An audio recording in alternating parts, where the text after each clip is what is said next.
Signals intelligence is intelligence gathering by interception of signals, whether communications between people are from electronic signals not directly used in communication. Signals intelligence is a subset of intelligence collection management, as sensitive information is often encrypted. Signals intelligence in turn involves the use of cryptanalysis to decipher the messages. Traffic analysis, the study of who is signaling whom and in what quantity, is also used to derive information. History. Origins. Electronic interception appeared as early as 1900, during the Boer Wars. The Royal Navy had installed wireless sets produced by Marconi on board the ships in the late 1890s, and some limited wireless signaling was used by the British Army. Some wireless sets were captured by the Boers, and were used to make vital transmissions. Since the British were the only people transmitting at the time, no special interpretation of the signals that were intercepted by the British was necessary. The birth of signals intelligence in a modern sense dates to the Russo-Japanese War, as the Russian fleet prepared for conflict with Japan in 1904. The British ship HMS Diana, stationed in the Suez Canal, was able to intercept Russian naval wireless signals being sent out for the mobilization of the fleet.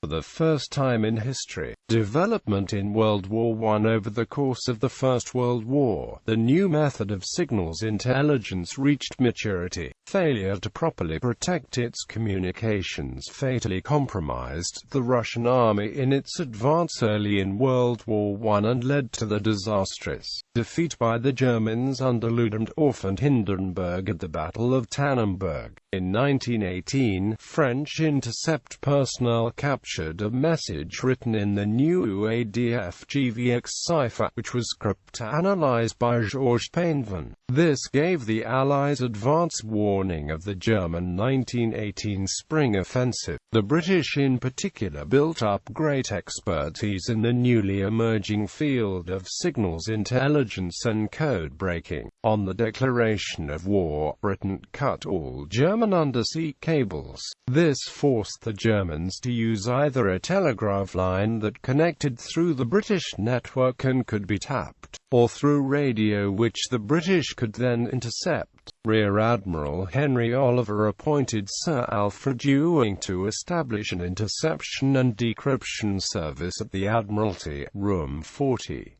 An interception service known as Y service, together with the Post Office and Marconi stations, grew rapidly to the point where the British could intercept almost all official German messages. The German fleet was in the habit each day of wirelessing the exact position of each ship and giving regular position reports when at sea. It was possible to build up a precise picture of the normal operation of the high seas fleet. Indeed, to infer from the routes they chose where defensive minefields had been placed and where it was safe for ships to operate. Whenever a change to the normal pattern was seen, it immediately signaled that some operation was about to take place and a warning could be given. Detailed information about submarine movements was also available. The use of radio receiving equipment to pinpoint the location of the transmitter was also developed during the war. Captain H.J. Round, working for Marconi, began carrying out experiments with direction-finding radio equipment for the army in France in 1915.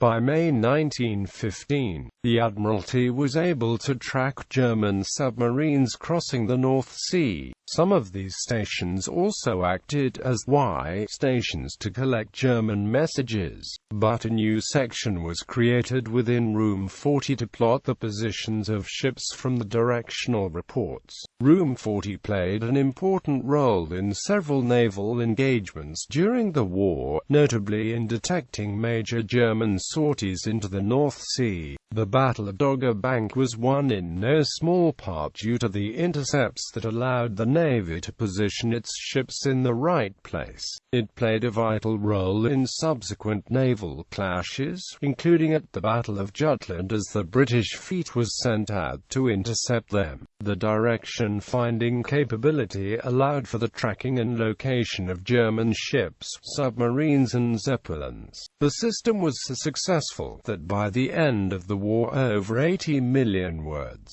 comprising the totality of German wireless transmission over the course of the war, had been intercepted by the operators of the Y stations and decrypted. However, its most astonishing success was in decrypting the Zimmermann telegram, a telegram from the German Foreign Office sent via Washington to its ambassador Heinrich von Eckart in Mexico.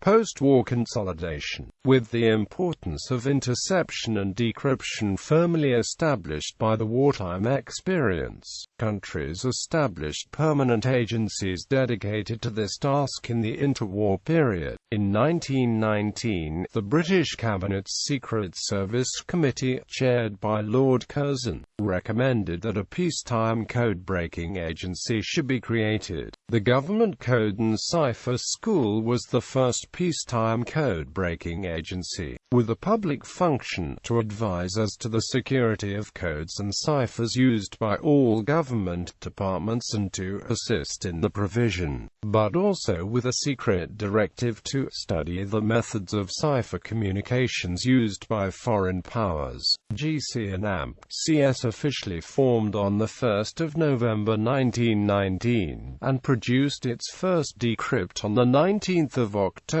By 1940, GC and AMP-CS was working on the diplomatic codes and ciphers of 26 countries, tackling over 150 diplomatic crypto systems. The U.S. Cipher Bureau was established in 1919 and achieved some success at the Washington Naval Conference in 1921, through cryptanalysis by Herbert Yardley.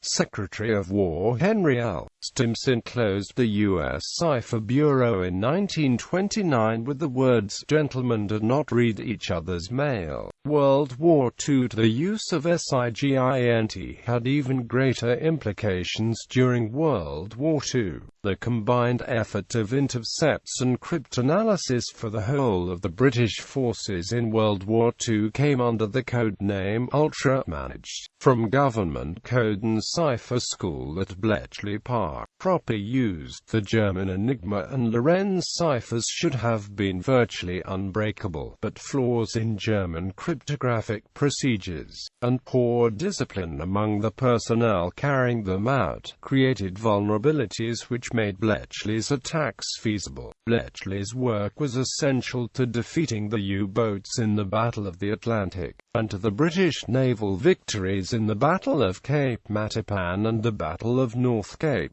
In 1941, Ultra exerted a powerful effect on the North African Desert Campaign against German forces under General Erwin Rommel. General Sir Claude Affleck read that were it not for Ultra, Rommel would have certainly got through to Cairo. Ultra decrypts featured prominently in the story of Operation Salam, Laszlo Almasi's daring mission across the Libyan desert behind enemy lines in 1942. Prior to the Normandy landings on D-Day in June 1944, the Allies knew the locations of all but two of Germany's 58 Western Front divisions. Winston Churchill was reported to have told King George VI, "It is thanks to the secret weapon of General Menzies, put into use on all the fronts, that we won the war." Supreme Allied Commander Dwight D. Eisenhower, at the end of the war, described Ultra as having been decisive to Allied victory. Official historian of British intelligence in World War II Sir Harry Hinsley argued that Ultra shortened the war by not less than 2 years and probably by 4 years, and that, in the absence of Ultra, it is uncertain how the war would have ended. Technical definitions. The United States Department of Defense has defined the term signals intelligence as a category of intelligence comprising either individually or in combination all communications intelligence, electronic intelligence, and foreign instrumentation signals intelligence, however transmitted. Intelligence derived from communications, electronic and foreign instrumentation signals. Being a broad field, SIGINT has many subdisciplines. The two main ones are communications intelligence and electronic intelligence. Disciplines shared across the branches. Targeting a collection system has to know to look for a particular signal. System, in this context, has several nuances. Targeting is an output of the process of developing collection requirements. 1. An intelligence need considered in the allocation of intelligence resources within the Department of Defense. These collection requirements fulfill the essential elements of information and other intelligence needs of a commander or an agency. 2. An established intelligence need, validated against the appropriate allocation of intelligence resources to fulfill the essential elements of information and other intelligence needs of an intelligence consumer. Need for multiple, coordinated receivers. First, atmospheric conditions, sunspots, the target's transmission schedule and antenna characteristics, and other factors create uncertainty that a given signal intercept sensor will be able to hear the signal of interest, even with a geographically fixed target and an opponent making no attempt to evade interception. Basic countermeasures against interception include frequent changing of radio frequency, polarization, and other transmission characteristics. An intercept aircraft could not get off the ground if it had to carry antennas and receivers for every possible frequency and signal type to deal with such countermeasures. Second, locating the transmitter's position is usually part of SIGINT. Triangulation and more sophisticated radio location techniques, such as time of arrival methods, require multiple receiving points at different locations. These receivers send location-relevant information to a central point, or perhaps to a distributed system in which all participate, such that the information can be correlated and a location computed. Intercept management. Modern SIGINT systems, therefore, have substantial communications among intercept platforms. Even if some platforms are clandestine, there is a broadcast of information telling them where and how to look for signals. A United States targeting system under development in the late 1990s, PSTS, constantly sends out information that helps the interceptors properly aim their antennas and tune the receivers. Larger intercept aircraft, such as the EP-3 or RC-135, have the on-board capability to do some target analysis and planning, but others, such as the RC-12 guardrail, are completely underground direction. Guardrail aircraft are fairly small, and usually work in units of 3 to cover a tactical SIGINT requirement, where the larger aircraft tend to be assigned strategic national missions.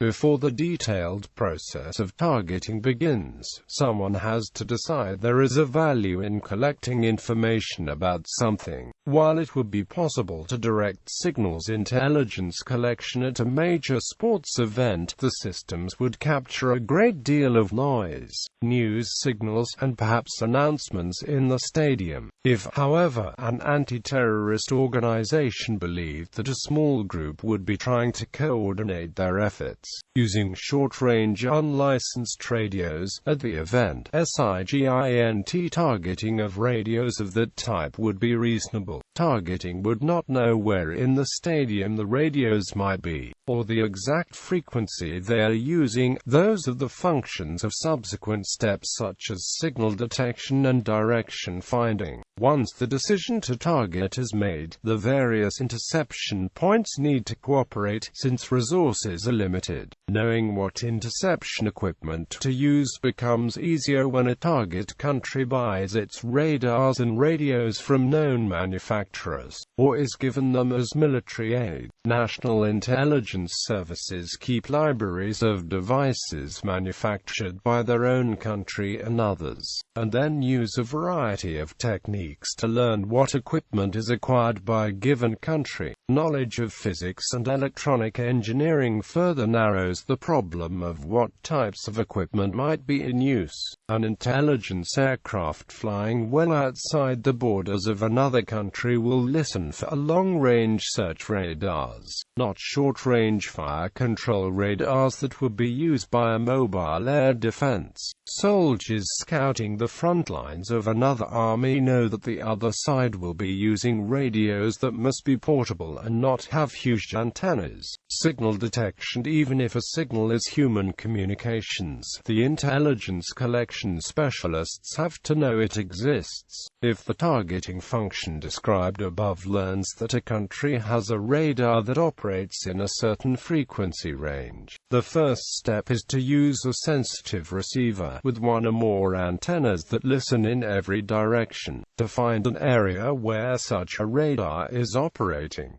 Once the radar is known to be in the area, the next step is to find its location. If operators know the probable frequencies of transmissions of interest, they may use a set of receivers preset to the frequencies of interest. These are the frequency versus power produced at the transmitter. Before any filtering of signals that do not add to the information being transmitted, received energy on a particular frequency may start a recorder and alert a human to listen to the signals if they are intelligible. If the frequency is not known, the operators may look for power on primary or sideband frequencies using a spectrum analyzer. Information from the spectrum analyzer is then used to tune receivers to signals of interest. For example, in this simplified spectrum, the actual information is at 800 kHz and 1.2 MHz.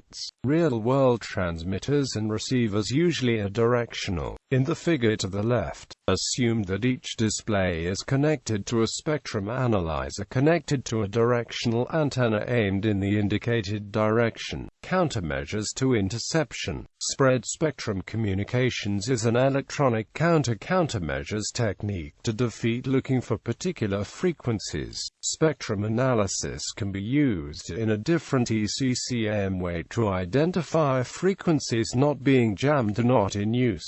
Direction finding. The earliest and still common means of direction finding is to use directional antennas as goniometers, so that a line can be drawn from the receiver through the position of the signal of interest. Knowing the compass bearing from a single point to the transmitter does not locate it, where the bearings from multiple points, using goniometry, are plotted on a map. The transmitter will be located at the point where the bearings intersect. This is the simplest case. A target may try to confuse listeners by having multiple transmitters, giving the same signal from different locations, switching on and off in a pattern known to the user but apparently random to the listener. Individual directional antennas have to be manually or automatically turned to find the signal direction, which may be too slow when the signal is of short duration. One alternative is the Wall-and-Webb array technique. In this method, several concentric rings of antenna elements simultaneously receive the signal, so that the best bearing will ideally be clearly on a single antenna or a small set. Wall-and-Webb arrays for high-frequency signals are enormous, referred to as elephant cages by the users. An alternative to tunable directional antennas, or large omnidirectional signal arrays such as the Wallenweber, is to measure the time of arrival of the signal at multiple points, using GPS or a similar method to have precise time synchronization. Receivers can be on ground stations, ships, aircraft, or satellites, giving great flexibility. Modern anti-radiation missiles can home in on and attack transmitters. Military antennas are rarely a safe distance from the user of the transmitter. Traffic analysis. When locations are known, usage patterns may emerge, from which inferences may be drawn. Traffic analysis is the discipline of drawing patterns from information flow among a set of senders and receivers. Whether those senders and receivers are designated by location determined through direction finding, by addressee and sender identifications in the message, or even MASINT techniques for fingerprinting transmitters or operators. Message content, other than the sender and receiver, is not necessarily to do traffic analysis, although more information can be helpful. For example, if a certain type of radio is known to be used only by tank units, even if the position is not precisely determined by direction finding, it may be assumed that a tank unit is in the general area of the signal. Of course, the owner of the transmitter can assume someone is listening, so might set up tank radios in an area where he wants the other side to believe he has actual tanks. As part of Operation Quicksilver, part of the deception plan for the invasion of Europe at the Battle of Normandy, radio transmissions simulated the headquarters and subordinate units of the fictitious 1st United States Army Group, commanded by George S. Patton, to make the German defense think that the main invasion was to come at another location. In like manner, fake radio transmissions from Japanese aircraft carriers, before the Battle of Pearl Harbor, were made from Japanese local waters, while the attacking ships moved under strict radio silence. Traffic analysis need not focus on human communications. For example, if the sequence of a radar signal, followed by an exchange of targeting data and a confirmation, followed by observation of artillery fire, this may identify an automated counter-battery system. A radio signal that triggers navigational beacons could be a landing aid system for an airstrip, a helicopter pad that is intended to be low profile. Patterns do emerge. Knowing a radio signal, with certain characteristics, originating from a fixed headquarters may be strongly suggestive that a particular unit will soon move out of its regular base. The contents of the message need not be known to infer the movement. There is an art as well as science of traffic analysis. Expert analysts develop a sense for what is real and what is deceptive. Harry Kidder, for example, was one of the star cryptanalysts of World War II, a star hidden behind the secret curtain of SIGINT, electronic order of battle. Generating an electronic order of battle requires identifying SIGINT emitters in an area of interest, determining the geographic location, a range of mobility, characterizing the signals, and, where possible, determining the role in the broader organizational order of battle. EOB covers both COMINT and ELINT. The Defense Intelligence Agency maintains an EOB by location. The Joint Spectrum Center of the Defense Information Systems Agency supplements this location database with 5 more technical databases: FRS, Frequency Resource Records System; BEI, Background Environment Information; SCS, Spectrum Certification System; ECS, Equipment Characteristics, Space; TACDB, Platform Lists sorted by nomenclature, which contain links to the CE equipment complement of each platform, with links to the parametric data for each piece of equipment; military unit lists and the subordinate units with equipment used by each unit. For example, several voice transmitters might be identified as a command net in a tank battalion, a tank-heavy task force. Another set of transmitters might identify the logistic net for that same unit. An inventory of ELINT sources might identify the medium and long-range counter-artillery radars in a given area. Signals intelligence units will identify changes in the EOB, which might indicate enemy unit movement, changes in command relationships, and increases or decreases in capability. Using the COMINT gathering method enables the intelligence officer to produce an electronic order of battle by traffic analysis and content analysis among several enemy units. For example, if the following messages were intercepted: U1 from U2, requesting permission to proceed to checkpoint X. U2 from U1, approved. Please report at arrival. U1 from U2, all vehicles have arrived to checkpoint X.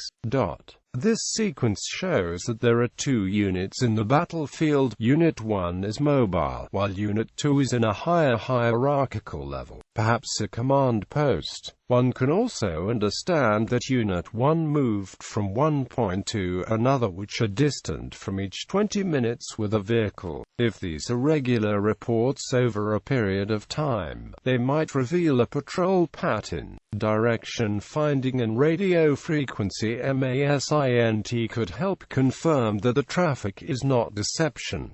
The EOB build-up process is divided as following: signal separation, measurements optimization, data fusion, networks build-up, separation of the intercepted spectrum, and the signals intercepted from each sensors must take place in an extremely small period of time. In order to separate the different signals to different transmitters in the battlefield, the complexity of the separation process depends on the complexity of the transmission methods. By gathering and clustering data from each sensor, the measurements of the direction of signal can be optimized and get much more accurate than the basic measurements of a standard direction finding sensor. By calculating larger samples of the sensor's output data in near real time, together with historical information of signals, better results are achieved. Data fusion correlates data samples from different frequencies from the same sensor, same being confirmed by direction finding a radio frequency (MASINT). If an emitter is mobile, direction finding, other than discovering a repetitive pattern of movement, is of limited value in determining if a sensor is unique. MASINT then becomes more informative, as individual transmitters and antennas may have unique side lobes, unintentional radiation, pulse timing, etc. Network build-up, or analysis of emitters in a target region over a sufficient period of time, enables creation of the communications flows of a battlefield.